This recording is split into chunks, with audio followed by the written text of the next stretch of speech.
оқып қойса да ең соңында екен да кітаптен тұрады живой көрініп отырады. Одан кейін бұл жерден ілетіледі.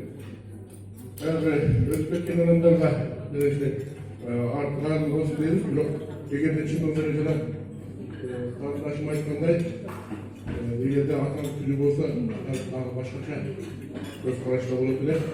Апасына рахмат, шындай жас ақынды төлеп сөздері мазмұнды, өзінің басқан тұрғаны жерін көбей, жүпілі, өтелі қатты күлуерік жолғысы, тақырға қауағын салып жүрген балдардан емес та, өрігі өзін оқшы.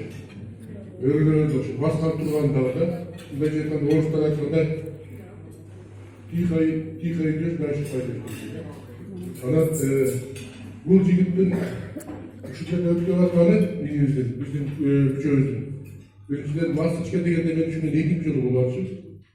Анан бұл жерде өтке батқан, ұйытты жақсы жерде батқанын эмне тилеп батыр. Біріншіден мынакей ой мақсаттарға жетіп келатады. Өз кийлерін.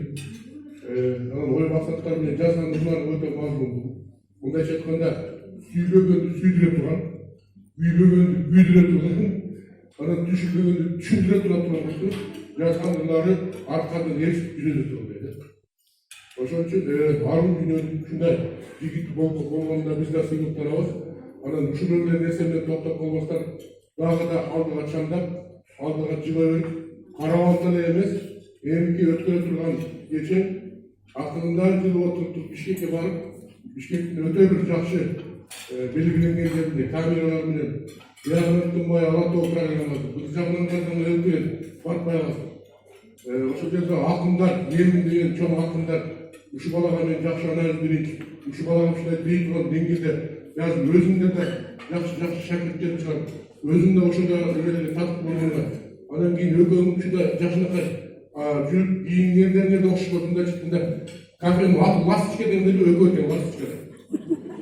Анан мен ойлоп берем. Ушул жигит ушул карабалттардын өзү карабалта элин жакшы билем, өтө жөнөкөй, уулукчулдугу жок, жакшы эл да, токтого салыштырмалуу. Анан карабалта эли өтө жакшы эл да, кыргыздын мындай университети да жакшы билет да. Ошон үчүн мына биз атай көпчүлүк болуп келебиз эле, жанагындай турмушка чыга турган жери дайын, бир иш кыйын дегенде biz köprülük kilesi odatılık görse жақындашқан сайын үшінші келіп қалдық, бирок Бишкекке барғанда bundan көбірек болады болуш керек. Жақшылықтарды қалайын, bundan да сондырларды жазып, кітептерін батпай кетті. Бирок батпай кеткенінен өте тиешелүү, нәзік, өте ыйык жерде сақталып, библиотекаларда оқи тұрған оқырмандар көбейсін. Жаштар азыр компьютер менен эле жүрө бербестен жакшылай ырларды окуп, жан дүниелерди байытылат. Ата-энеси, туғандары ушундай жигитти өстүрүп аткан силерге чоң рахмат. Биз ушундай үчөөбүз бар экенин сыймыктанабыз.